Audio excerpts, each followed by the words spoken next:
Who are the top 25 NBA players of all time? You see the title, let's go ahead and get right into this thing. Now, first of all, we gotta go over the criteria because I'm breaking this thing down and we're taking all the opinions out of it. We're gonna take the bias out and look at strictly facts. This list is not gonna be a ranking of who's the most talented. This list is not about who would win in a one-on-one situation. We're talking all-time rankings, meaning we're going back to the 50s, 60s, 70s, 80s, 90s, 2000s, we're covering it all. Top 25 is going to leave a lot of really good players off. So I had to break down criteria so that I could kind of remove myself and my opinions and my biases from it and just look at the facts. So that's what we're going to do in this episode. We're going to break down the facts. We're going to look at a player's resume. We're going to go over their winning dominance, right? Which is most important. You play to win the game. We're going to look at their award dominance, the statistical dominance. We're going to break it down from top to bottom. From 25, we're going to go all the way to the number one spot. It's going to be some big time surprises. I guarantee you. Let's get into it. Let's get ready to rumble! Welcome back to Journey of a Ballaholic, the best talk show for basketball addicts. I'm your host, General Hannibal X. Now, if you're new on this channel, you're going to be getting my passionate and unfiltered opinion on the hottest NBA and college basketball topics. Now, if you're a ballaholic like me and you love not only opinions, but opinions that are backed by facts, go ahead and hit that like button. Make sure you smash that subscribe. Also, click that bell notification so that you'll be notified whenever I drop new videos, which is going to be every Monday and Friday at 6 p.m. Eastern Standard Time. Now, let's go ahead and jump right into this, but before we do, we got to go down to the comment section for the comment of the day. You know we got to do the comment of the day. What do you think about the top 25 all time? In the comment section, I want you to know, what do you agree with and disagree with most about this video? Let me know in the comment section below as we get into this thing. Let's kick it off right from the top. But before we go to number 25, I got to do some honorable mentions. This is a hard list, man. I went through hundreds of players, looking at their resumes. I'm talking top to bottom. And this thing right here was tough to pick the top 25 all time. Guys like George Mikan, Dolph Shays, even the Bob Cousy's, the Bob Pettits. These guys have to be mentioned because they're some of the greatest players to ever play the game. But I'm going to be honest with you, I had to take them out of this list. Here's some other guys who were left off the list that are going to actually be kind of some shockers. How about Allen Iverson? Didn't make the cut. He was literally like the last guy right there at 26, 27 who didn't make that cut. I tell you, man, winning matters. You see it. Got rings. Winning matters, bro. Other guys like Charles Barkley didn't make it. James Harden didn't make it. Rick Barry didn't make it. So this top 25 list is going to give us the creme de la creme, the elite of all the elite players. And we got to start it off with the big Dirk Nowitzki. Coming in at number 25, I got to go with Dirk. You see the resume. Now, let me break down what this resume and what these numbers are all breaking down for us. We're going to get an overall score, okay? But the scores are broken down into 3 separate categories. Now, you see here the winning dominance, okay? We're going to look at titles, finals appearances, and number one seeds. In my opinion, to be able to be dominant in your era, you need to have some regular season dominance as well as some playoff dominance. So we're tracking how many number one seeds you got during the regular season, okay? That's your regular season wins. Also, how many finals appearances, because that shows you what you did the first 3 rounds. Did you win your conference to make the NBA finals? That counts. It's not just about what your finals record is. And then we also do have to look at how many championships you won. That's truly what it's about. So we rank and we put a grading system on for each one of them, as you see here. But then we go on to the awards dominance. Now you'll notice that I have the finals MVP with the highest point total for any one individual category. And once again, the reason for that is you play to win the game. Other than Jerry West, who was the first ever to win the finals MVP, every other player that ever won that award won the championship and was typically the best player on their team in that series. So listen, there's an exception to every rule, but for the most part, finals MVP, regular season MVP, all-star MVP, defensive player of the year, all-star appearances, first team All-NBA, second team and third team All-NBA, first team All-Defense, second and third team All-Defense. These are the awards categories we're going to look at. And you can see how we put the rankings or the number points beside them. So if you see here where the point for Dirk Nowitzki is not equal to how many MVPs he got, right? There's a point total beside that. And so you have to multiply that by how many he actually won. Just kind of putting that out there so you're not confused with the numbers of what you're seeing here. Now we also have to move and look at the last category, which is the statistical dominance. Now the statistical dominance is self-explanatory. There's 5 major statistical categories. That's points, rebounds, assists, steals, and blocks. Career averages in each one of those, we're gonna add them up, okay? And then we're also gonna add up how many times you led the NBA in one of those 5 statistical categories. Okay, coming in at number 24, we got Dr. J with a total score of 85.9. You see the winning dominance that he had, being able to win a championship in Philly, the awards dominance, being able to get a regular season MVP, and you even see the statistical dominance that Dr. J had. Now, mind you, this is only for NBA, so we had to take all of his ABA stats, all of his ABA awards and titles. That was not calculating this because we're only ranking the top 25 NBA players. So what you did in college, high school, AAU, ABA, none of that matters. Only the NBA. Let's move on to number 23. 23 is Zeke, Isaiah Thomas, with a total score of 88.3. Now, when you break that down, you start looking at his 2 titles that he won with the Detroit Pistons. You see his finals appearances, number 1 seeds. You also look at the awards dominance. Zeke gets a total of a 32 score for his award dominance. You can see the 12 All-Star appearances that he has there, as well as a finals MVP. Listen, that finals MVP, that's big. I mean, there's no way to slice it. That's big. The statistical dominance for Zeke, he gets a 35.3 as he comes in at number 23. Let's move on to number 22. Hey, I gotta go with Moses Malone, man. Moses Malone not just won a championship. Moses had back-to-back MVPs, and that mug did it with 2 different teams. When you're able to play with the Sixers and then the Rockets and be able to get MVPs with both, Moses gotta be in the top 25. I mean, you're talking about dominance. Look at his statistical dominance. 42.3 total when you factor in that he led the NBA in rebounding 6 different times. I mean, a 20 and 12 guy for your career, that's big time balling. Let's go ahead and move on to number 21. Now, this shouldn't be any shock to anybody, but I got the babyface assassin, number 21, Stephen Curry. He comes in with a total score of 98.5. You can see his winning dominance comes in at 34. The award dominance is at a 25 score. And even his statistical dominance, which I'm going to be honest with you, I was kind of shocked that it was this high, 39.5. Steph has led the league in steals before. He led the league in scoring. And to be a 2-time MVP, listen, this shouldn't be any surprise that Steph is actually number 21. Now let's go ahead and move on to that top 20 of all time. And coming in at number 20, I'm going with David Robinson, the Admiral, with a score of 103.6. Now, one of the things I also want to point out to you is look at how close some of these scores are between these players. That shows you how close it is. Like for a guy like Steph Curry, who had a 98.5 and who's still active or playing, has a chance to get more awards, increase his stats, possibly win more championships or make finals appearances or get number 1 seeds. He has the ability to continue to rise up this list. And as you see, he's not far behind David Robinson at 103.6. Robinson checks in with a 41 award dominance score, 42.6 on statistical dominance. I mean, the Admiral is one of the greatest players to ever play the game. He won multiple Defensive Player of the Year awards. He won MVP. Like, this man here, you got to give him his credit. You got to give him his credit. To be able to get MVP and Defensive Player of the Year, it's only 4 players that ever did that in the entire history of the game to win both of those. Robinson, Hakeem, Garnett, and Jordan. And David was one of them. Okay, let's go and move on to number 19.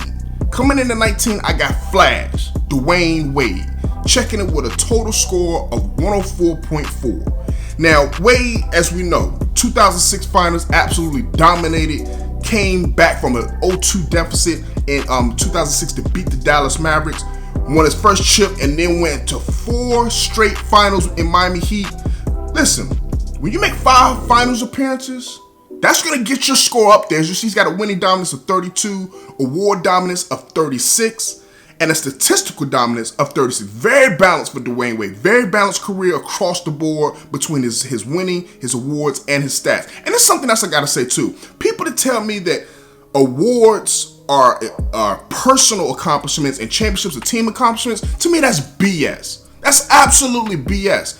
The NBA is not boxing. It's not golf. This is not an individual sport. This is a team sport.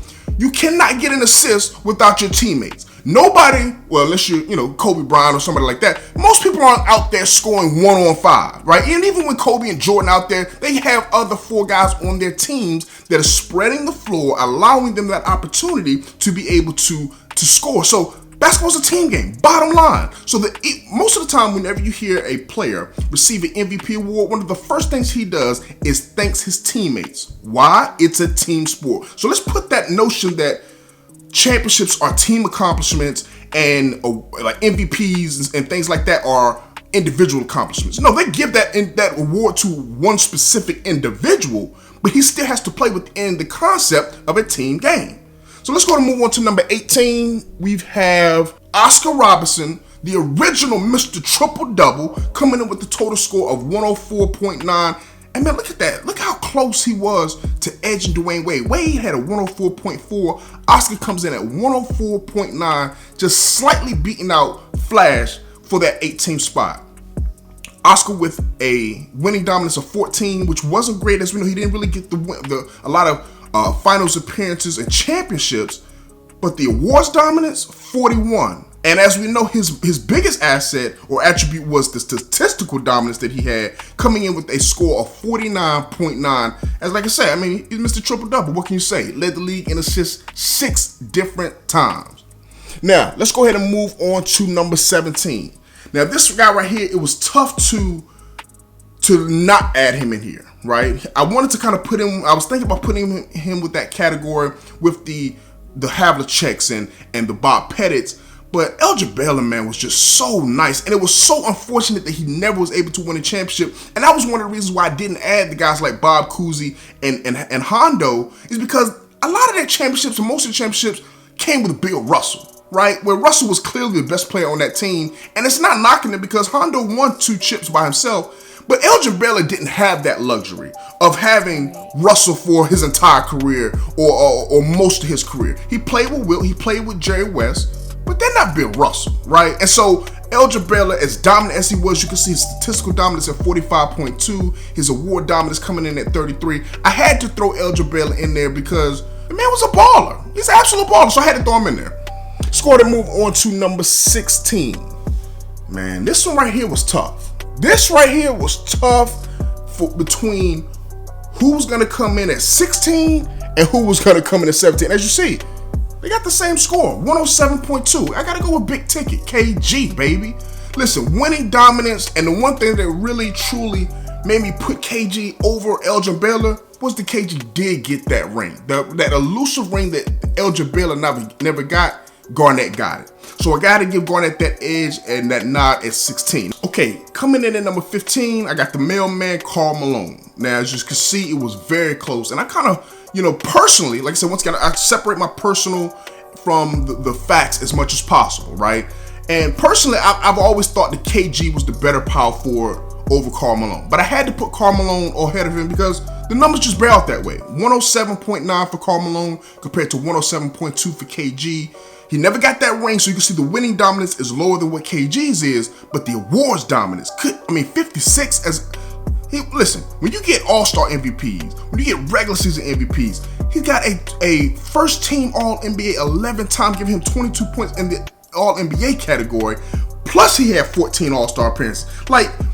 And then on top of that, he had the defense. His defense was not as good as Garnett's was, but the overall scoring, and then look at the statistical dominance, 40.9, 25 points per game from a big man, from a power forward.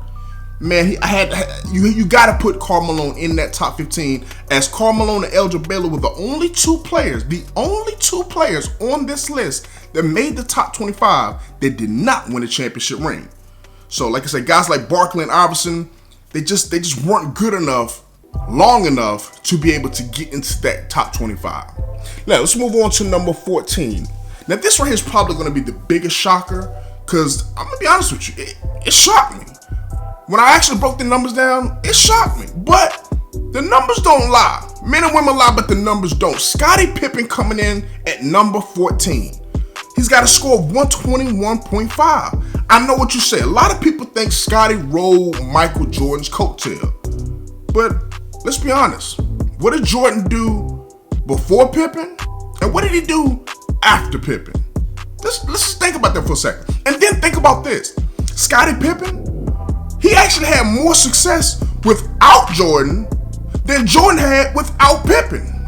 Those are just the facts. I'm talking strictly playoff winning success, right? Those are just the facts. He got to the second round in a tough 7-game series against the New York Knicks, almost being able to go to the conference finals. That was the year that Jordan retired. And Pippen went on to be an all-star MVP, a first-team All-NBA, all-star. Like, he was not just a role player. Scottie Pippen had become a top 5, top 10 player in the entire NBA from 94, 95, 96. Like, there was no question. He was a top 5 player in the game. You look at his winning dominance, once again, the 6 titles, the 6 finals, the 5 number 1 seeds, the awards dominance, and the stats. I mean, he was arguably one of the best two-way players of all time. Look at that. When you're able to get 5+ assists, 6+ rebounds, and you can score, and you can defend. Like, Scottie Pippen was like one of those original point forwards. So, like I said, as surprising as it may be, Scottie comes in at number 14. Now, moving on to number 13, this right here should be no surprise. I got KD the Durantula with a score of 123.4. Durant, man, you could criticize him all you want. You could talk about how weak a move it was that he went to Golden State. You could talk about how he choked the 3-1 lead when he was with OKC. You could talk about all that. You can call him a snake, call him a cupcake, call him whatever you want. At the end of the day, make sure you call him a champion, because that's what he is. A 2-time champion, back-to-back finals MVPs. Listen, the numbers speak for themselves. Statistical dominance 48.4, award dominance 50, and the winning dominance 25. But once again, Durant is still playing. He's got an opportunity to still increase his finals appearances, his number 1 seeds, the championships, the All-NBAs. He can still improve on that, specifically in that now that he's able to get healthy while the season is in a little hiatus. Okay, let's jump over to number 12, and I got the dream, Hakeem Olajuwon. Now, Hakeem, I think one of the things that truly kept him from not getting into that top 10, that elusive top 10, was the lack of finals appearances, right? He only went to 3 finals appearances. He does have 2 championships, but he's never been on a team that was a number 1 seed. Like, that actually was kind of surprising when I was doing the research. Hakeem had never been on a team that was a number 1 seed in the regular season. So, some people argue he would have never won those chips had Jordan not retired. That's neither here nor there. The reality is Hakeem was the best center in the NBA during the 90s for a large part of that. And the stats speak for themselves. He's one of the best overall, all-around, both in big men in the game. One of the most skilled, probably the most skilled center of all time. I mean, I got to go Hakeem at number 12. Now, coming in at number 11, I got the logo. Jerry West coming in with the total score of 138.8.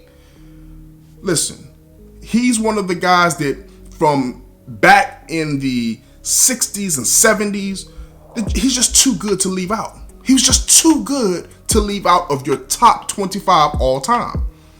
38 winning dominance. Now, that's only 1 title, but when you go to non-NBA finals, you got to give him credit for that. Like, people seem to want to knock a man that goes to the finals. Whether you win or lose, just being in the finals is an accomplishment. That means you won your conference. Some teams put up banners for winning your conference. And Jerry West did that. He did that a lot. So you got to give him credit for that. The awards dominance, a 55 score, and the statistical dominance. People actually sleep on Jerry West, but his stats were insane, man. I mean, you talk about 27 points per game for his career, 6+ assists, 5+ rebounds, almost 3 steals a game. Like, got to give Jerry West his props, man. Let's move on to the top 10, man. Let's get into this thing as we crack in the top 10. And coming in at number 10, I got Larry Bird, Larry Legend. Coming in at number 10 with a score of 142.10, winning dominance of 38, award dominance of 61. But look at his statistical dominance, 43.1. You're talking about 24 points a game, 6 assists, and 10 rebounds for one of the greatest shooters of all time, one of those elusive guys who made that 50-40-90 club, man. You got to give Larry Bird his props, man. The one thing that kind of held him back, too, is that he has 3 titles, but as dominant as Boston was, he only went to 5 finals. You know, I mean, you kind of think of Larry Bird and the Boston Celtics, you know, because Magic, you know, and the Lakers were kind of going head-to-head with him, you know, for a lot of those finals, but 5 finals, I thought it would have been more, you know, but it is what it is, man. Coming in at number 9, I've got Shaq Diesel with a total score of 159.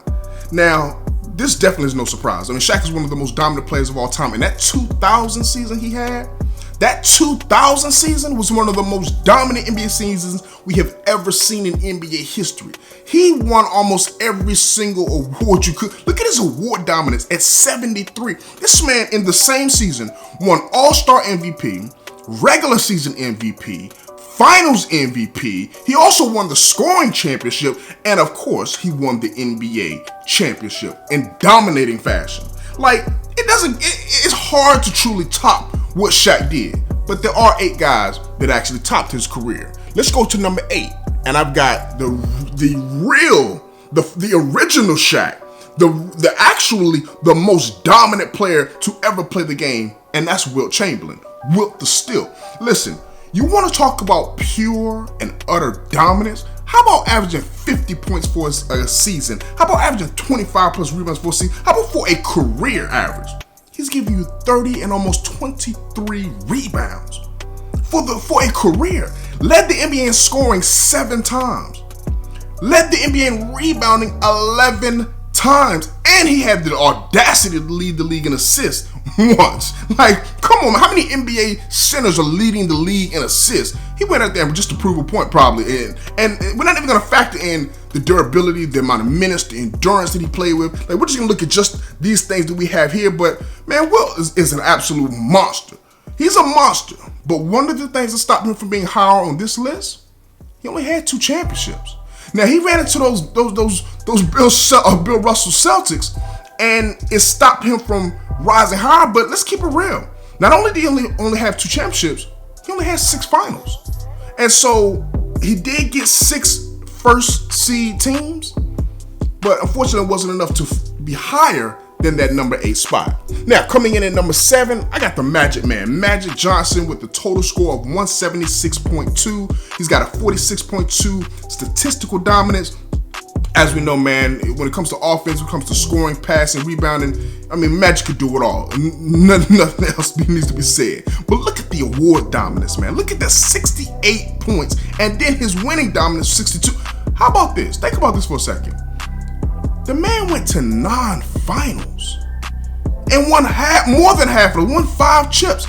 He was on 10 number 1 seeded teams throughout his career. And had his career not been cut short by the HIV virus, man, Magic would have accomplished so much more and would have been even higher on this list. Now, coming in at number 6, I got big fundamental Tim Duncan with a total score of 180.7, and that was actually a pretty close score between him jumping over Magic, who had 176.2. But Duncan, one of the biggest things about him was his dominance on both ends. As we know, he was a first team all defense 8 times. He was a first team all NBA 10 times. He even made second team and third team all defense 7 times. So he had the ability to do it on both ends. Multiple MVPs. Look, his award dominance is a 95 score.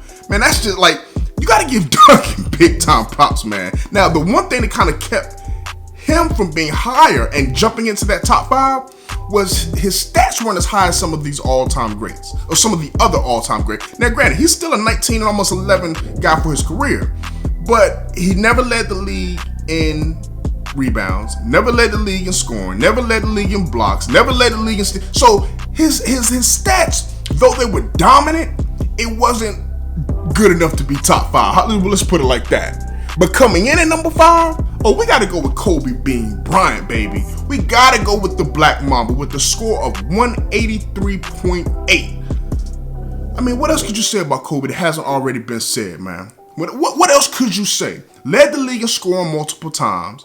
Was one of the best defenders the game has ever seen.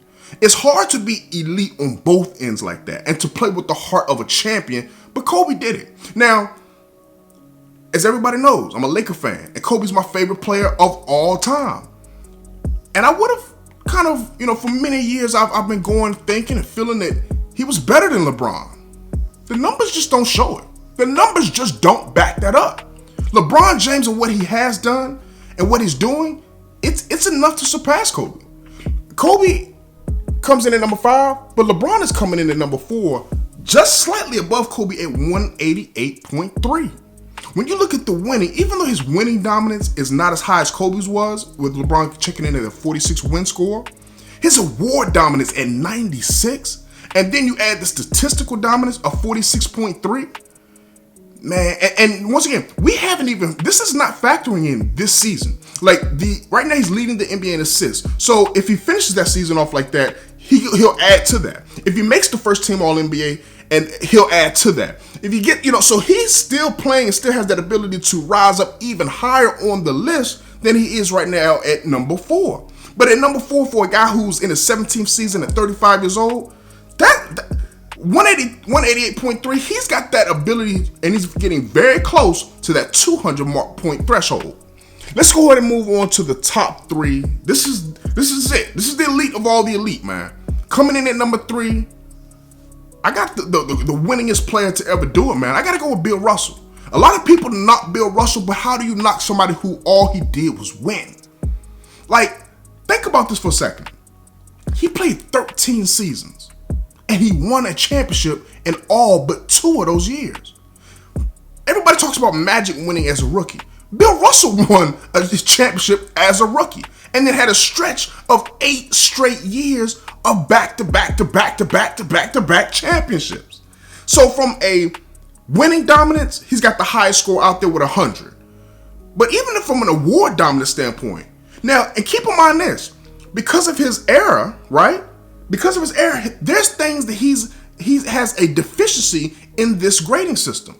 They weren't recording steals. They weren't recording blocks. So his statistical dominance, when you see a 45.9, as high as that is, that's not including steals and blocks.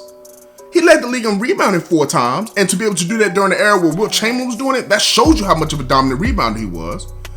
He didn't win any Defensive Player of the Year because they didn't have that award out then. He didn't make any, he did make one all-defensive team, which was at the end of his career when they started doing that award, but he would have had many more all-defensive teams, probably won Defensive Player of the Year. He definitely would have had some finals MVPs out of those 11. So his award dominance score is lower based on the era he played in, but some people will say his winning dominance score is higher based on his era he played in. So that's why ranking it and putting grading systems like this kind of balance out being able to compare players from different eras. But let's go ahead and get into the top 2 of the whole entire NBA. Now, these were the only 2 players whose scores jump over that 200 point threshold. And that's why whenever you're having a GOAT conversation, it should start with these 2 and end with these 2. These are the only 2 to this point of their careers that should be mentioned as the greatest of all time. Coming in at number 2, I got the captain, Kareem AbdulJabbar. Listen, a score of 214.9. That's almost 24 points higher than number 3. That just shows you the dominance and the separation between him and everybody else that could even be in the argument and in the conversation. Award dominance score of 94. Winning dominance of 69, along with a statistical dominance of 51.9. There's nothing that Kareem couldn't do on both. His biggest weakness, you could say, was his inability to shoot. But he had a skyhook he could hit from 15, 17 feet out. That was damn near a mid-range pull-up. So Kareem comes in at number 2. But of course, without any further ado, the greatest of all time, the GOAT.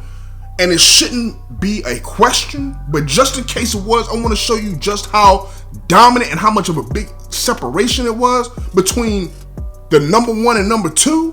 Coming in at number 1 is Michael Jeffrey Jordan. Black Jesus, the GOAT. Jordan comes in with a total score of 244.7. Like, 244, that's 30 points higher than number 2, Kareem, man. So when I hear people comparing Kobe, saying he's the GOAT, or LeBron is the GOAT, or Wilt, or anybody, Magic, or anybody, even Kareem, there's nobody who comes and compares to Michael Jordan. A winning dominance of 53. Award dominance of 124, the highest award total that we have. Look at it. When you make all NBA first team, look at the all defensive first teams.